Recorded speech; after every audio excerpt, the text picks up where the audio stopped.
arts teacher and author of the Lucia Chronicles. Today's video is a YA book review of Cecelia Ahern's first YA novel, Flawed. So this is the cover for Flawed. It's actually a transparent cover. And I got this from buying a past box from Carrick, which is a subscription box service. So I'm going to read the premise and my review that I posted on Goodreads, and then maybe share some additional thoughts with you. So Flawed takes place in a somewhat futuristic society where the government has established something called the Guild. The Guild determines people to be morally or ethically flawed for everything from false advertising to assisted euthanasia to philandering.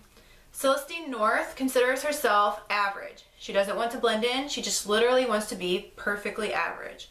However, that all changes when she rushes to the aid of a flawed person, a crime in and of itself.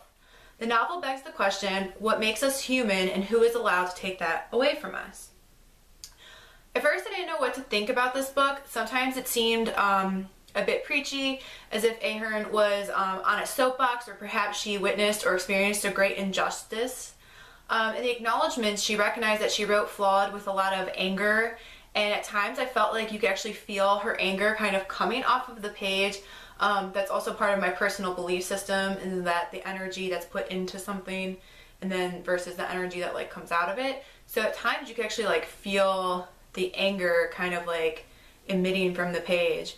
In the beginning, the characters could have been maybe fleshed out more, and some scenes kind of seemed like she just like grazed over them really quickly. The branding scenes were pretty graphic and disturbing, but I'd already read that on an Amazon editorial review, so I was kind of prepared for it. But then at the same time, I couldn't kind of get it out of my head, so I had to read a couple chapters past it, and then kind of turn something warm and fuzzy on TV because I'm a very visual person, so images kind of stick with me, and I didn't like that really.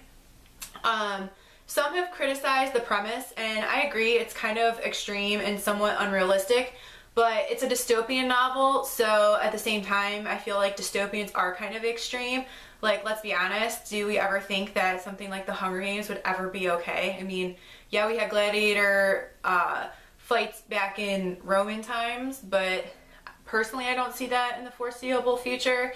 But I think that's the whole point of dystopia, is if we don't check ourselves, then things will get out of control. So it really begs the question, just what if? So for me, the book got better about 150 pages left in it. Carrick intrigued me from the get-go, and I was never really impressed with Celestine's love interest art. I'm curious to see where the storyline with Carrick goes, because he's kind of enigmatic. Once Celestine starts having more personality and she starts having more at stake, that's when, for me, the story got more interesting. Some events were predictable, and others I found myself kind of surprised at. It's definitely a trust no one situation in her world. Everyone has their own agenda, which isn't really that different from reality.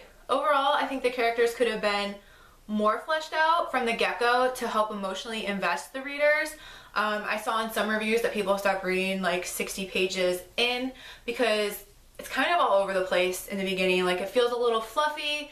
Like, I could have done without descriptions of Celestine's boyfriend having, you know, supple, succulent lips and being delicious. Like, it just, that kind of language doesn't really do anything for me. There were also a couple times where it was like watching a scary movie and you're kind of thinking in your head, like, you know, when the character says, hey guys, let's go check out the basement even though the power's out. You know, those moments where you're kind of like, no, like, why would you do that? So sometimes Celestine is kind of naive. Also, the premise is not new. For example, real life examples such as civil rights movement, Holocaust, I mean, the Flawed in this book get like spat on. There's police brutality, there's riots, there's secret meetings. So it's kind of like not something new. It's been done before, and like it's been in actuality before, so it's not completely different. Overall, I would say that at first I wasn't sure about this book, but then I got interested in it, and I'm interested enough to read book 2, Perfect, when it comes out.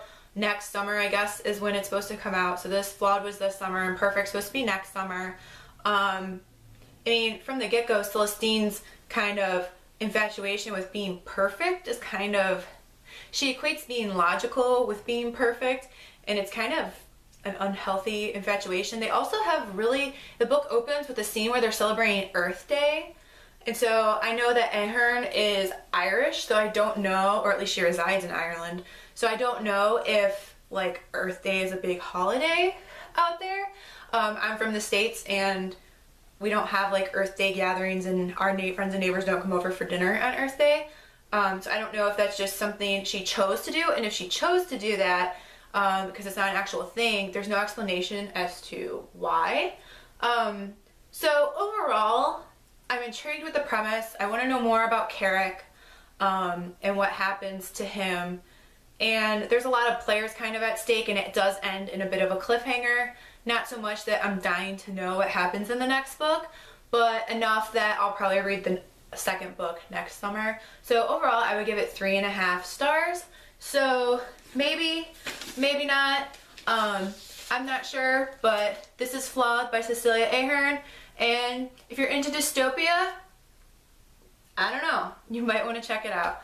In the meanwhile, happy reading and happy writing.